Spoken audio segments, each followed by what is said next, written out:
Hello विद्यार्थी मित्रांनो, welcome to global online Marathi. मी Rahul sir, your management educator. आज तुमच्यासाठी आणला आहे मार्केटिंग मॅनेजमेंटचा पार्ट 1. आजपासून आपण नवीन चॅप्टर सुरू करू, दॅट इज मार्केटिंग. त्याच्या आधी तुमच्यासाठी एक महत्त्वाची सूचना की महाराष्ट्र सेट 2022च्या मॅनेजमेंटच्या तयाऱ्या ऑलरेडी आमच्या ग्लोबल ऑनलाईन प्लॅटफॉर्मवर सुरू झाल्या आहे. त्याच्यासाठी तुम्ही ग्लोबल ऑनलाईन ॲपला डाउनलोड करा. त्याच्यावर आमचा जर पेपर 2चा कोर्स तुम्ही घेता तर याच्यात तुम्हाला भेटतील फुल सिलेबसच्या नोट्स प्लस 10 मॉक टेस्ट, ते एक्झाम लेवलचे, ज्याच्यात तुमचे 1000 MCQची प्रॅक्टिस होऊन जाईल. PYQs आणि PYQ 2015 ते 2020 पर्यंत आणि फुल सिलेबसवर व्हिडिओ लेक्चर. आता हे जर तुम्ही घेता तर याच्यासोबत तुम्हाला पेपर 1 पूर्णपणे फ्री भेटेल, ज्याच्यात आपल्याला भेटतील 50 मॉक टेस्ट प्लस फुल सिलेबसचे नोट्स, व्हिडिओ लेक्चर्स आणि PYQ आणि प्रॅक्टिस MCQच्या PDFs. बॅच मध्ये ऑलरेडी रजिस्ट्रेशन सुरू झालं आहे. बऱ्याचशा लोकांनी रजिस्ट्रेशनही केलं आहे. तर तुम्ही कशाची वाट पाहताय? बॅचला जॉईन करण्यासाठी खाली दिलेल्या नंबरला व्हॉट्सअपनी कॉन्टॅक्ट करावा. चला, आज आपण डिस्कस करू मार्केटिंगवर MCQs. तर आपला फर्स्ट क्वेश्चन आहे, which of the following is not the feature of marketing? म्हणजे याच्यापैकी कोणता मार्केटिंगचा फीचर नाही आहे. तर आपला ऑप्शन ए आहे satisfying the needs of customer, option B enhancing the goodwill of the company, option C increasing sales with both profit and losses, and option D retain the existing customer. I hope तुम्हाला question समजला असेल, उत्तरही आलं असेल, कारण question easy आहे. तर चला एकदा आपण क्वेश्चनचं पोस्टमार्टम करू कसं आहे. तर आपल्याला ऑप्शन ए आहे satisfying the needs of customer. हे तर आपलं बरोबर आहे, म्हणून हे तर चुकण्याचा प्रश्न नाही. मग enhancing the goodwill of the company म्हणजे मार्केटिंग करून कंपनी आपला प्रोडक्ट देईल, आपला प्रोडक्ट विकेल आणि त्याच्याने काय होईल की जर प्रोडक्ट कंपनीचा चांगला राहिला तर त्याची व्हॅल्यूही वाढेल, म्हणजे गुडविलही वाढेल, रेप्युटेशन वाढेल. आता ऑप्शन डी पाहू, रिटेनिंग द एक्झिस्टिंग कस्टमर्स. हे तर मार्केटिंगचं हेच आहे की सॅटिस्फॅक्शन आणि रिटेन्शन हे दोन्ही मार्केटिंग मध्ये केलं जातं. आता जर आपण ऑप्शन सी पाहता तर इथे काय लिहिलंय यांनी की increasing sales with both profit and losses. तर हे जे आहे प्रॉफिट अँड लॉस, कारण कंपनी प्रॉफिट पाहिल ना, लॉस थोडी ना पाहिल. लॉस नाही पाहणार company, it will go with the profit. तर हे increasing the sales with both profit and loss जे आहे, म्हणजे इथे जो बोथ शब्द दिला आहे त्यांनी आणि लॉसेस आहे हे त्यांनी द्यायला नको होते. Okay, so the correct answer is option number C, increasing sales with both profit and loss. कारण हा आपल्याला incorrect with not the feature म्हटलंय, म्हणजे इनकरेक्ट विचारलं. तर option C is the correct answer. Increasing the sales with both profit and losses हे मार्केटिंगचं feature नाही आहे.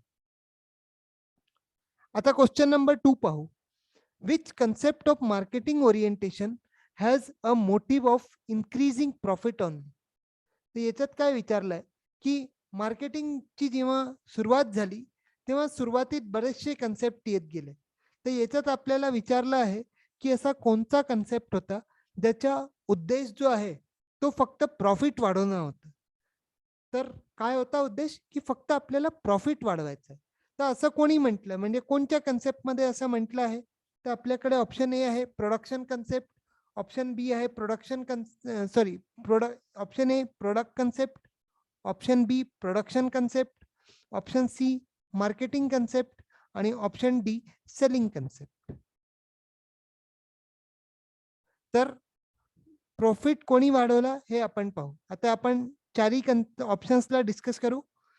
प्रोडक्ट कन्सेप्ट मध्ये काय म्हटलं की प्रोडक्टचे जे आहे ते आपल्याला क्वालिटीज वाढवायचे आहे, त्याच्यात इनोव्हेशन करायचं आहे.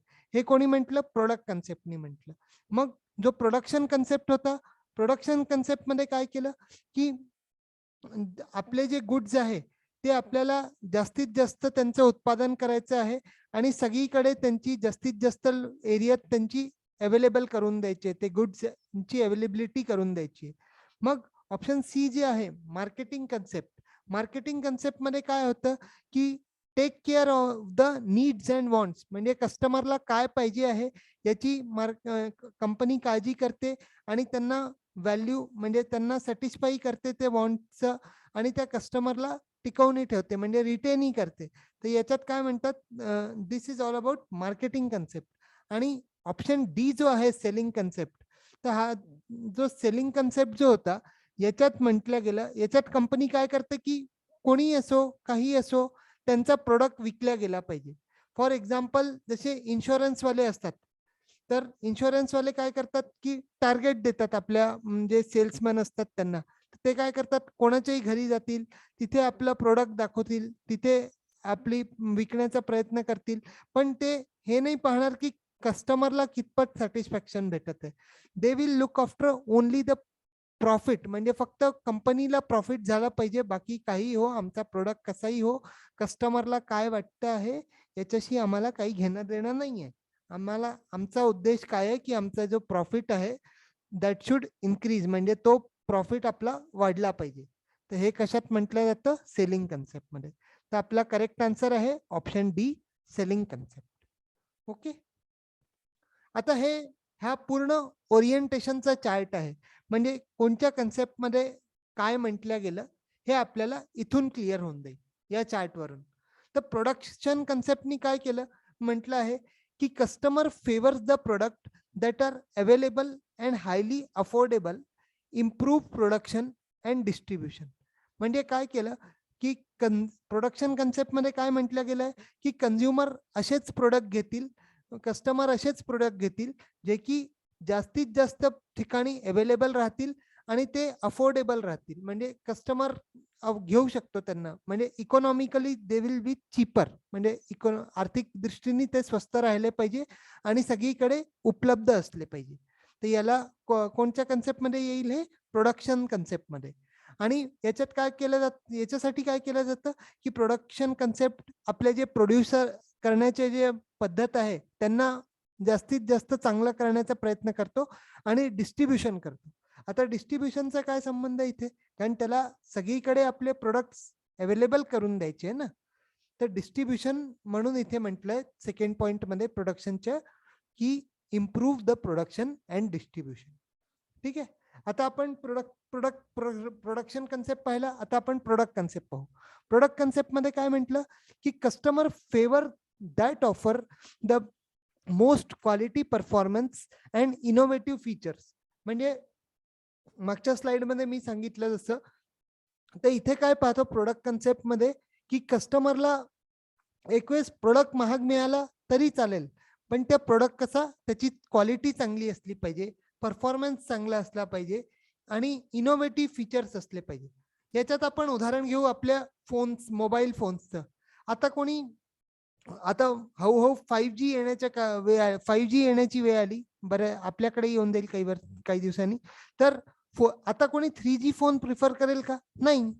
प्लस तुम्ही म्हणाल 1 GB चा मोबाईल, 1 GB रॅम वाला मोबाईल देतो, कोणी घेईल का, नाही, कारण त्याच्यात ऍप्सच नाही चालणार. तर अशा याच्यात काय होतं की जो क्वालिटी क्वालिटी मॅटर्स, म्हणजे प्रोडक्ट कन्सेप्ट मध्ये काय होतं की क्वालिटी मॅटर्स कसा आणि फीचर्स आहे, म्हणजे खूप छान छान फीचर्स असले पाहिजे, इनोव्हेटिव्ह फीचर्स असले पाहिजे. तर हे कशात येईल, प्रोडक्ट कन्सेप्ट मध्ये. आता जो सेलिंग कन्सेप्ट आहे, सेलिंग कन्सेप्ट मध्ये काय होतं की consumer will buy the products only if the company promote and sells this product. म्हणजे इथे काय म्हटलंय की कंपनी जो आहे सेलिंग कन्सेप्ट मध्ये की कस्टमर तुमचा प्रोडक्ट तेव्हाच घेईल जेव्हा तुम्ही त्याच्याकडे घेऊन याल, त्याला प्रमोट कराल आणि त्याला विकाल. तर याच्यात कंपनी काय करते की ते जेही बनवतात ते त्याला विकतात, त्यांना आपल्या पैसे मिळवण्याशी मतलब असतो, बाकी सॅटिस्फॅक्शनला इथे कोणी मूल्य देत नाही, म्हणजे कोणी भाव नाही देत सॅटिस्फॅक्शनला. तर हे सेलिंग कन्सेप्ट मध्ये होतं. नंतर काय येतं, मार्केटिंग कन्सेप्ट. मार्केटिंग कन्सेप्ट मध्ये काय आहे की focuses on the needs and wants of the target market and delivering the satisfaction better than the competitors. म्हणजे इथे केलं काय जातं मार्केटिंग कन्सेप्ट मध्ये की they focus on the needs पाहतील, मग टार्गेट मार्केटचे नीड्स वॉन्ट्स ह्या गोष्टी पाहतील आणि त्याच्यासोबत की तुम्हाला सॅटिस्फॅक्शन भेटतंय की नाही हे हे पाहिलं जाईल. म्हणजे आणि जो सोसायटल मार्केटिंग कन्सेप्ट आहे हाही मार्केटिंग कन्सेप्टचा नंतरचा भाग आणि सगळ्यात रिसेंट कन्सेप्ट आहे. तर याच्यात काय केलं जातं की नीड्सवर तर फोकस करू, वॉन्ट्सवर फोकस करू आणि सुपिरियर व्हॅल्यू देण्याचा प्रयत्न करू आणि सोसायटीलाही त्यांनी वेलबिंग म्हणजे सोसायटीचंही चांगलं होणं, समाजाचंही चांगलं व्हायला पाहिजे. हे आपण कशात पाहतो? सोसायटल मार्केटिंग मध्ये पाहतो. आय होप आपल्याला पाचही स्टेप्स ओरिएंटेशनचे क्लिअर झाले असेल, कारण हे इम्पॉर्टंट आहे बरं. कारण इथून एक क्वेश्चन तरी मॅनेजमेंट मध्ये विचारला जातो, म्हणजे या पार्टला ते स्पेसिफिकली फोकस करतात.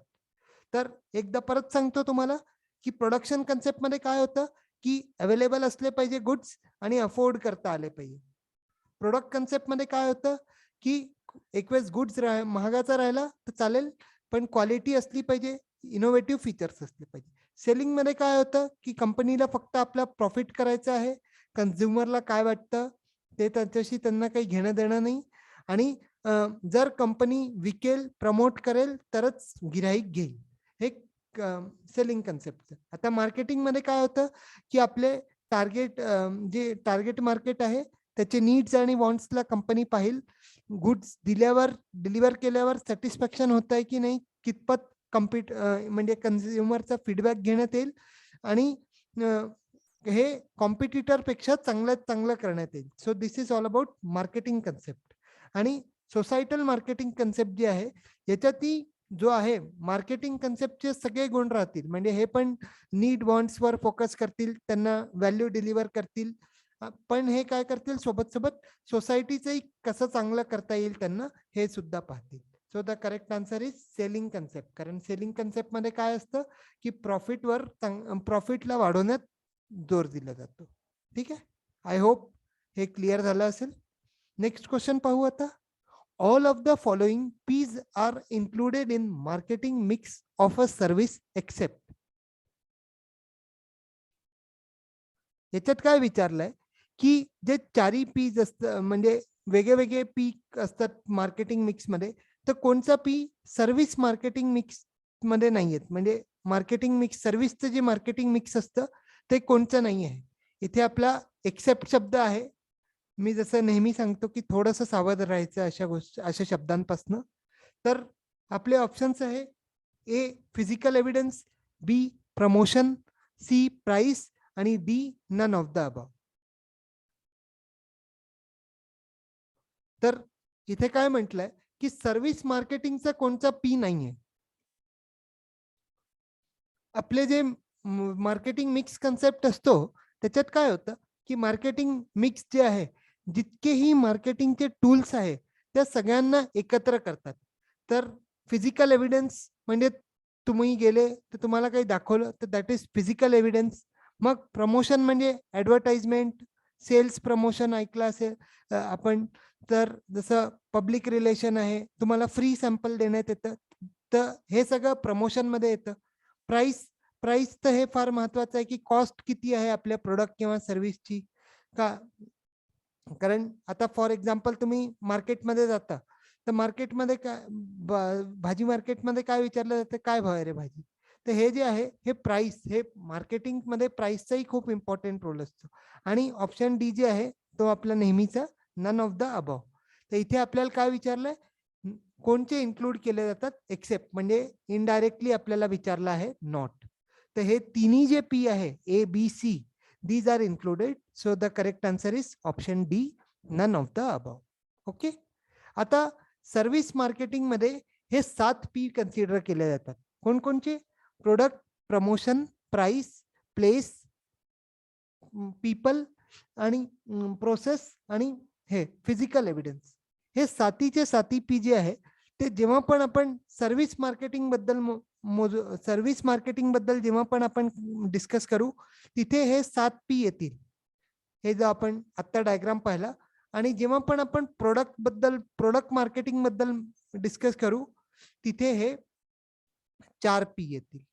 ओके. तर आता हे जे हे कन्सेप्ट काय आहे हे तर मी सांगितलं. पण हा आता जसा हा जो डायग्राम आहे सेकंड वाला, ज्याच्यात प्रोडक्ट प्रमोशन, प्रोडक्ट प्लेस आणि प्राइस हे जे दिलं आहे, this is all about product marketing. म्हणजे हे प्रोडक्ट आता प्रमोशन मध्ये काय येईल, जसं sales promotion, advertisement, public relation आणि डायरेक्ट मार्केटिंग हे झालं प्रमोशन मध्ये.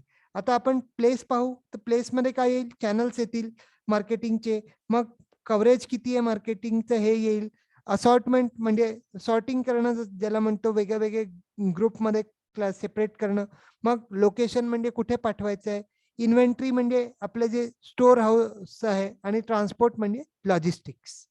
ओके. आता जो प्रोडक्ट कन्सेप्ट आहे, प्रोडक्टमध्ये काय येतं की प्रोडक्टमध्ये आपलं जे येईल ते आपले जसे फीचर्स काय आहे प्रोडक्टचे, सर्व्हिसेस सर्व्हिस काय आहे, वॉरंटी कितपत आहे, पॅकेजिंग कसं आहे, ब्रँडिंग काय आहे, क्वालिटी कशी आहे. So this will all come under product. आता जो प्राइस आहे, प्राइस मध्ये काय येईल की प्राइस स्ट्रॅटेजी येईल, मग प्राइसिंग येईल, मग अलाउन्सेस येईल, काही डिस्काउंट वगैरे डिस्काउंट येईल, आणि पेमेंट मेथड की कोणत्या मेथडनी आपल्याला पेमेंट केलं जात आहे, आणि पेमेंट टर्म म्हणजे किती दिवसात पेमेंट करायचं आहे. So this is all about marketing mix of a product. ठीक आहे. आता आपण क्वेश्चन नंबर 4 पाहू. Which of the following statement is not true for selling. म्हणजे सेलिंग बद्दल कोणती चुकीची आहे आता हे सांगायचं. तर ऑप्शन ए आहे focus on the need of the seller. Option B आहे aims at minimising the sales. Option C आहे involves fragmented approach to sell. आणि ऑप्शन डी आहे selling is the limited to exchange of goods and services. I hope जमलं असेल, कारण जर आपण ऑप्शन्सला carefully वाचाल तर 1 सेकंदात तुम्हाला आन्सर भेटला असेल. तर आपण ऑप्शन्स पाहून घेऊ. ऑप्शन ए आहे focuses on the needs of seller. म्हणजे ऑब्विसली सेलिंग कन्सेप्ट आहे हा, तर याचा हे कशाला पाहिजे, जो सेलर आहे म्हणजे जी कंपनी आहे त्याच्या गरज काय आहे याच्यावर पाहिजे. मग aims at minimising the sales. आता इथे आपला चुकला, मिनिमाइजिंगच्या जागी काय पाहिजे होतं, मॅक्सिमाइजिंग द सेल. ठीक आहे. आता ऑप्शन सी ही पाहू. ऑप्शन सी मध्ये काय म्हटलंय, involves fragmented approach to sale. म्हणजे सेल करायला ते कुठल्याही याच्या आतपर्यंत जायला तयार आहे. म्हणजे फ्रॅगमेंटेड म्हणजे काहीही करावं लागलं तरी आम्ही विकू. मग ऑप्शन डी काय आहे, selling is limited to exchange of goods and services. म्हणजे गुड्स आणि सर्व्हिसेसचं आदान प्रदान झालं, आपण विकलं, आपल्याला पैसे मिळाले, झालं, खतम. ओनरशिप ट्रान्सफर केली, खतम. इज लिमिटेड असं इथपर्यंतच आहे सेलिंग. बाकी तुम्हाला सॅटिस्फॅक्शन हो च न हो, उद्या काही खराबी येते, आफ्टर सेल सर्व्हिस काही द्यायचे, तर हे सगळं सेलिंग कन्सेप्ट मध्ये येणार नाही. तर आपला करेक्ट जो आन्सर आहे, आपला करेक्ट आन्सर आहे option B, that is minimising the sales. कारण आपल्याला इनकरेक्ट विचारलंय ना. आता इथे आपल्याकडे मार्केटिंग आणि सेलिंगचा डिफरन्स आहे, की मार्केटिंग आणि सेलिंग मध्ये फरक काय. कारण दोघांमध्ये विकलं जातं, पण मार्केटिंग कसं आहे, मार्केटिंग एक ब्रॉड कन्सेप्ट आहे, म्हणजे रुंद आहे, आणि सेलिंग कन्सेप्ट जो आहे तो नॅरो कन्सेप्ट आहे, म्हणजे याच्यात जास्ती गोष्टी कव्हर नाही केल्या जातील, पण मार्केटिंग मध्ये बऱ्याच गोष्टी कव्हर केल्या जातील. आता आपला पॉइंट 1 जसा आहे, broader process of creating and delivering and communicating the customer value. म्हणजे कस्टमर व्हॅल्यूला डिलिव्हर करणं आणि कम्युनिकेट करण्यात काम कशा होतं मार्केटिंग मध्ये होतं. आणि सेलिंग मध्ये काय होतं की process of transferring the ownership of the product under the pre determine financial value. म्हणजे प्री डिटर्मिन व्हॅल्यू जे काही इतके रुपयाला आहे, हे घ्या, सामान घ्या, मोकळं. तर हे सेलिंग कन्सेप्टचा पार्ट झाला. आता पॉइंट नंबर 2 काय आहे की focuses on developing and maintaining the customer relationships. म्हणजे इथे कस्टमर रिलेशनशिप्सला डेव्हलप करण्यात येतं, आणि कस्टमरला रिटेन करण्यात येतं. आणि मार्केटिंग सेलिंग मध्ये काय होतं की नो सच रिलेशनशिप. म्हणजे सेलिंग मध्ये काय की आमचा विकल्या झालं, खतम. बाकी काही रिलेशनशिप्स आम्हाला ठेवायचे नाही.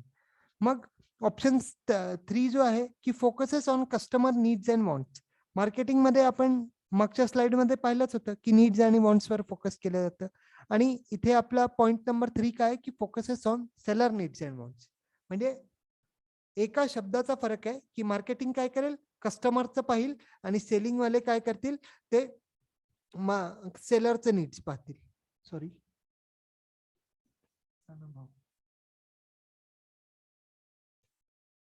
आता पॉइंट नंबर 4 काय, last point, involving large number of parties. म्हणजे मार्केटिंग मध्ये बरेचशे लोकांच्या पार्टीज राहतील, लार्ज नंबर ऑफ पार्टीज.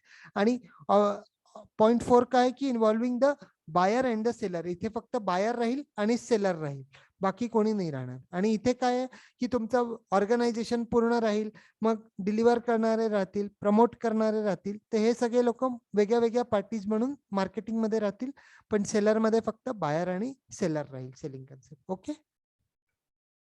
आता आपला क्वेश्चन 5 आहे, packaging is important not only for the protection of the product but also serves as a. म्हणजे पॅकेजिंग करण्यात येतं, प्रोडक्टला एका पाकिटात देण्यात येतं. तर याचा उद्देश काय आहे, म्हणजे त्याचा उद्देश फक्त प्रोटेक्शन शिवाय अजून काय असू शकतं हे आपल्याला सांगायचं. तर आपला ऑप्शन ए आहे क्वालिटी प्रोडक्ट, ऑप्शन बी आहे कॉम्प्लेक्स ग्राफिक्स, ऑप्शन सी आहे प्रमोशनल टूल, आणि ऑप्शन डी आहे all of the above.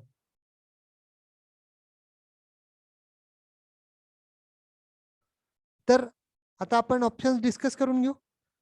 Option A quality product. क्वालिटीचं आपली प्रोडक्टची आहेच, कारण तो तर प्रोडक्ट बनवताना ज्याच्यात ते फीचर्स वगैरे ऍड करतील किंवा कसं बनवतील, that will be consider in quality product. मग ऑप्शन बी काय आहे, कॉम्प्लेक्स ग्राफिक्स. अरे ग्राफिक्स जर चांगलं नाही दिसलं तर कस्टमर कशाला घेईल, ते ग्राफिक्स ऍड करायला थोडी ना पॅकेजिंग करण्यात येतं. म्हणून बी ही चुकला, ए पण आपला राईट रॉंग आहे. आता हे जर दोन्ही गेले तर तुमचा डी पण चालला जाईल, ऑल ऑफ द अबव, सगळ्यात प्रिय ऑप्शन. तर ऑल ऑफ द अबव पण चालला जाईल. मग आपला ऑटोमॅटिकली राईट आन्सर काय येईल, option C, that is promotional tool. कारण जे प्रमोशन जेव्हा करायचं असतं तर तुमचा पॅकेजिंग जे आहे हे फार महत्वाचा टूल असतो. कारण पॅकेजिंगनी काय होतं की आपल्या कस्टमरची एक वेगळी आपल्या प्रोडक्टची एक वेगळी लुक येते. म्हणजे पॅकेजिंग जे असतं हे महत्वाचं याच्यासाठी असतं, कारण पॅकेजिंगच्या थ्रू आपण आपल्या प्रोडक्टची जितकी पण इन्फॉर्मेशन आहे ती कस्टमर पर्यंत पोहोचवू शकतो. आणि जर पॅकेजिंग तुमचं अट्रॅक्टिव्ह असलं, म्हणजे छान छान असलं, तर कस्टमर जो आहे तर त्याला तो प्रोडक्ट घ्यायचा जरी नसला तरी तो एकदा उचलून पाहिल, भले पुढच्या वेळी घेईल किंवा तेव्हाच घेऊन घेईल, पण तो प्रोडक्ट कडे अट्रॅक्ट होतो. म्हणून this is a promotional tool. आता नेक्स्ट क्वेश्चन पाहू, the term marketing refers to. आता मार्केटिंग म्हणजे काय हे आपल्याला सांगायचं.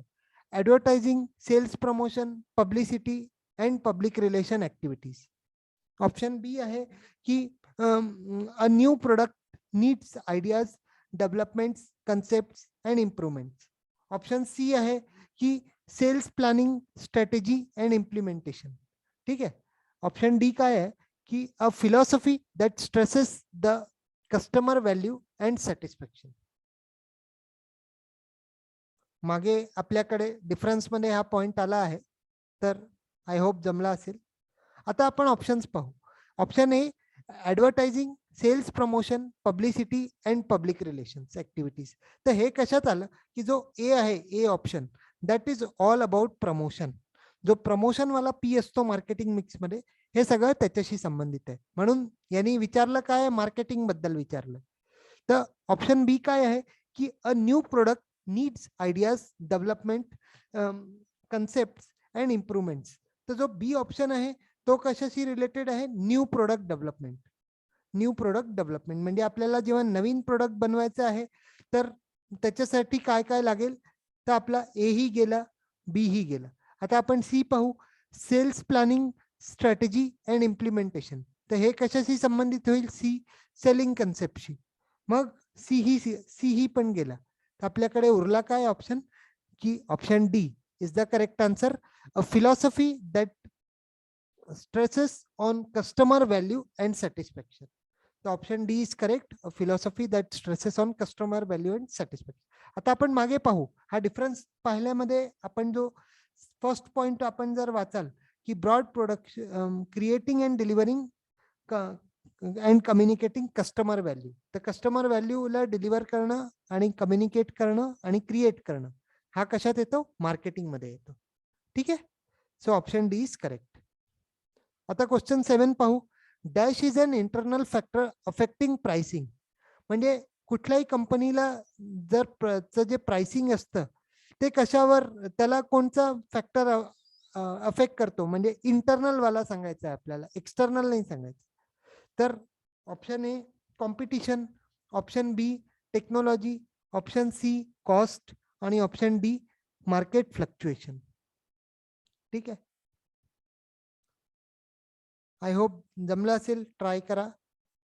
नाही आला तरी टेन्शन नाही घ्यायचं, आपण आहे ना. ऑप्शन ए काय आहे, कॉम्पिटिशन. कॉम्पिटिशन म्हणजे ऑर्गनायझेशनच्या आत कॉम्पिटिशन चालू आहे का, नाही.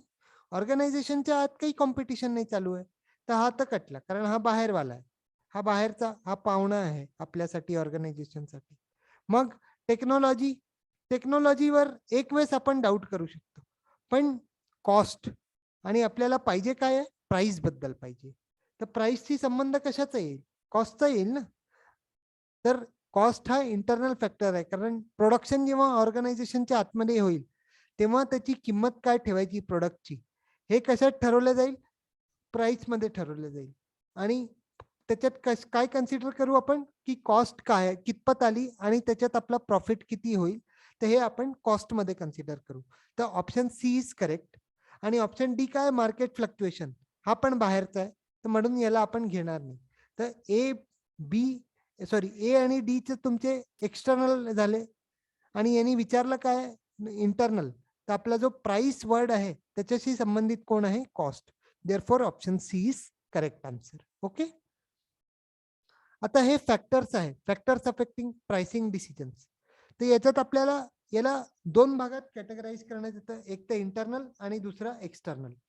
तर इंटरनल फॅक्टर्स मध्ये काय काय येईल, की मार्केटिंगचे ऑब्जेक्टिव्ह काय आहे, प्लस मार्केटिंग मिक्सची स्ट्रॅटेजी काय आहे, इथे दिलंच आहे तुम्हाला डायग्राम, कॉस्ट आणि ऑर्गनायझेशनचे कन्सिडरेशन्स काय काय आहे, म्हणजे ऑर्गनायझेशननी काय काय ठरवलं आहे. तर हे 4 पॉइंट्स तुमचे इंटरनल झाले. आता एक्सटर्नल मध्ये पाहू, nature of market and demand, म्हणजे डिमांड कशी आहे मार्केटमध्ये आणि मार्केट कोणतं आहे हे पाहू. मग कॉम्पिटिशन हा एक फॅक्टर असतो. मग अदर एन्व्हायरमेंट फॅक्टर जसं इकॉनॉमी झालं, रिसेलर्स झालं, गव्हर्नमेंट झालं, सोशल कन्सर्न झालं. So it is all about external factors. तर इंटरनल आणि एक्सटर्नल फॅक्टर्स हे दोन फॅक्टर्स असतात ज्यांनी आपलं प्राइसिंग डिसिजन जे आहे किंवा प्रोडक्टचं प्राइसिंग जे आहे ते इफेक्ट होतं. Question number 8, which of the following are related to product concept. आता हे आपण इतक्या डिटेलमध्ये पाहिलं आहे की याला चुकवायचं नाही. ओके, याच्यात आपला ऑप्शन ए आहे features, option B innovation, option C quality standards आणि option D all of the above. तर आपला जो फीचर्स वर्ड आहे, फीचर्स हा तर आपल्या प्रोडक्टशी संबंधित राहील. मग इनोव्हेशन जो आहे, innovation is also related to product concept. Quality,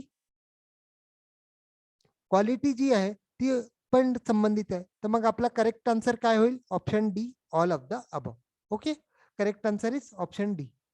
कारण हे पहा, हे आपण आता इथे पाहिलंच होतं. हा पहा, सेकंड पॉइंट जर तुम्ही पाहाल तर इथे म्हटलं ना quality, performance and innovative features, तर ह्या सगळ्या गोष्टी त्या पॉइंट क्वेश्चन 8 मध्ये आपल्याला मेन्शन केल्या आहे. तो त्याचा जो आन्सर होईल तो ऑल ऑफ द अबव. ठीक आहे, आता question number 9, identify the incorrect statement, म्हणजे आपल्याला इनकरेक्ट कोणची आहे हे सांगायचं. तर आपल्याकडे ऑप्शन ए आहे, the production concept deals with adding the innovative features in a product. Option B आहे, product concept focus on quality of the product. Option C आहे, in a societal marketing the company focuses on fulfilling the societal needs with growth of its firm. Sorry, इथे हीच नाही आहे, इथे its firm आहे option C मध्ये. आणि option D काय आहे, नन ऑफ द अबव. तर आपला आन्सर काय होईल आता आपण पाहू काय झालं पाहिजे. आता इनकरेक्ट म्हटलं आहे तर आपण एक एक चेक करत चालू. आपला ऑप्शन बी तर आपल्याला आत्ताच आपण मागच्या क्वेश्चन मध्ये पाहिलं की क्वालिटीवर फोकस करतो प्रोडक्ट कन्सेप्ट, म्हणून ऑप्शन बी इज राईट. मग म्हणजे तो तर कदापि नाही होणार. मग ऑप्शन सी काय आहे, सोसायटल मार्केटिंग काय करतं की फुलफिलिंग सोसायटल नीड्सला करतो आणि स्वतःची ग्रोथ ही करेल. तर ऑप्शन सी पण तुमचं करेक्ट झालं. मग आता राहिला आपला ऑप्शन ए. तर ऑप्शन ए मध्ये काय करलंय की प्रोडक्शन कन्सेप्ट जो आहे तो adding innovative features of the product. तर हे ऍड इनोव्हेटिव्ह फीचर्स करण्याचं काम कोण करतं, प्रोडक्ट कन्सेप्ट. तर ए ऑप्शन जो आहे तो आपला करेक्ट आन्सर होईल, कारण ए ऑप्शन यांनी चुकीचं म्हटलं आहे. ऑप्शन ए जो आहे तो चुकीचा आहे, कारण हा प्रोडक्शन कन्सेप्ट जो आहे तो अवेलेबिलिटी आणि अफोर्डेबिलिटीवर प्रोडक्ट फोकस करतो, म्हणून option A is the right answer. आता हा मॅच द कॉलम आहे, ट्राय करा याला. बरंच सिंपल आहे, म्हणजे जमू शकतं आपल्याला, काही हरकत. आपले दोन कॉलम्स दिले ए आणि बी आणि मॅच करायचे. तर एकाकडे आहे आपले marketing mix, 4 Ps of marketing, geographical location आणि प्रोडक्ट. आणि दुसऱ्या साईडला आहे advancement enhancement in quality standard, मग प्लेस, मग जेम्स MC कॅथी आणि नील बर्डन. जमलं नसेल तरी काही हरकत नाही, तर आपण एकेकाला मॅच करण्याचा प्रयत्न करू. तर आपला जो ऑप्शन ए आहे, ऑप्शन ए मध्ये काय म्हटलंय यांनी की BDCA. आता आपल्याला हे जे आहे 4 पीज ऑफ मार्केटिंग जर तुम्ही ट्राय करता, तर किंवा सगळ्यात सोपा इथे जर ट्राय करायचं असेल तर ऑप्शन नंबर 3 ला ट्राय करू शकता आपण. तर ऑप्शन नंबर 3 जो आहे जॉग्राफिकल लोकेशन, तर त्याचा संबंध कशाशी येईल, त्याचा संबंध येईल BC. म्हणजे जॉग्राफिकल लोकेशन हे काय आहे, प्लेस आहे. ओके. आणि इथे जर तुम्ही सगळे ऑप्शन्स पाहाल, चारीचे चारी ABCD जर आपण चेक करू, तर आपल्याला ऑप्शन डी जो आहे तिथेच फक्त 3 चा बी दिसतोय. म्हणजे हे ABC हे तर ऑटोमॅटिकली एलिमिनेट होऊन जातील. ठीक आहे, ABC जे आहे ते ऑटोमॅटिकली एलिमिनेट होऊन जातील. हे सगळे एलिमिनेट झाले, तर आपला करेक्ट आन्सर काय येईल, ऑप्शन डी. आता हे तुम्ही वाटलं तर नोट करू शकता की जो 4 पीज ऑफ मार्केटिंग मिक्सचा जो कन्सेप्ट आहे, marketing mix, that was given by Neil Borden. Okay.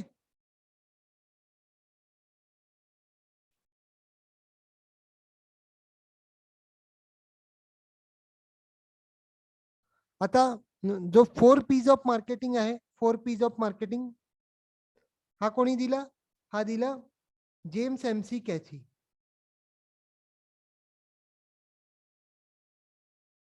मग आपण जॉग्राफिकल लोकेशन तर आपण आधीच मॅच केलं की तो प्लेसशी संबंधित आहे.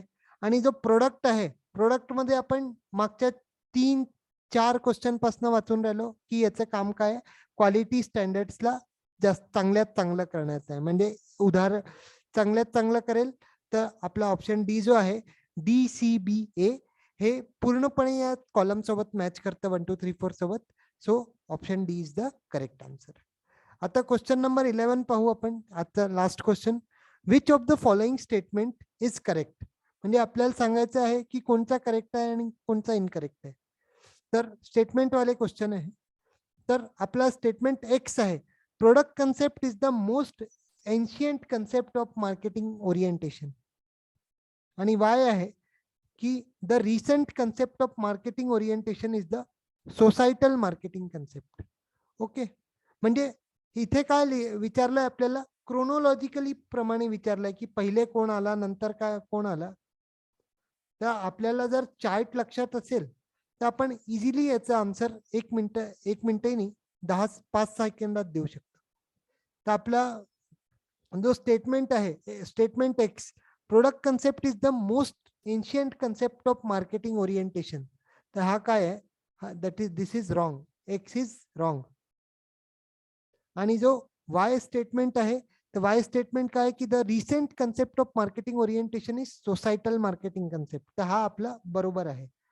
तर आपला जो करेक्ट आन्सर आहे तो ऑप्शन नंबर डी आहे, की जो वाय वाय आहे तो करेक्ट आहे आणि जो एक्स आहे तो इनकरेक्ट आहे. कारण आपण ही क्रोनॉलॉजी इथे दिली आहे या क्वेश्चन मध्ये, की पहिले जसं प्रोडक्शन कन्सेप्ट आलं, मग प्रोडक्ट कन्सेप्ट आलं, मग सेलिंग कन्सेप्ट आलं, मग मार्केटिंग कन्सेप्ट आलं आणि त्याच्यानंतर सोसायटल मार्केटिंग कन्सेप्ट आलं. ठीक आहे. तर याला आपल्याला जर लक्षात ठेवायचं असेल तर आपण एक हे तयार करू याच्यासाठी,